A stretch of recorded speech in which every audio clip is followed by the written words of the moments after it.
কাছে খারাপ লাগবে, অনেকে হয়তো এটা নিয়ে ভালো, অনেক সময় ট্রোলও করে দিতে পারেন, বিশ্বাস নেই।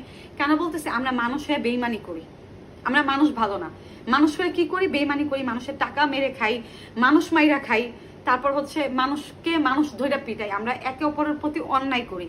কিন্তু কুকুর, আপনি যদি একটা কুকুর পালেন, আমি কুকুর পালছি, কুকুরও যদি আপনি পালেন, কুকুর আপনাকে ছাইরা চলে যাবে না, কুকুর খারাপ সময় পাশে থাকে। তো এই জন্যই বললাম, যারা হচ্ছে এই অবলা প্রাণীগুলোকে উদ্ধার করবেন, যে সকল ভাইরা আছেন স্পিড বোর্ড নিয়ে যাইতেছেন, তাসরিফ খান ভাইয়া, যে সকল বা আসুন আহমদুল্লাহ হুজুরের, আমার এই ভিডিওটা আমি এত বড় পার্সন না যে যাবে, যে আপনারা এই অবলা প্রাণীগুলাকে একটু বাঁচাবেন, ওদেরকেও একটু বাঁচাবেন, ওরা বাঁচার জন্য আকুতি করতেছে। বিড়ালের বাচ্চাগুলা দেখে আমি কান্না করছি, কুকুরগুলা দেখে আমার খারাপ লাগছে। আমার মাঝে মাঝে মনে হইতো আমি খারাপ সিচুয়েশনের মধ্যে দিয়ে যাচ্ছি, তো আল্লাহ যদি আমাকে একটা কুকুর বানাইতো বা গরু বানাইতো, ছাগল বানাইতো,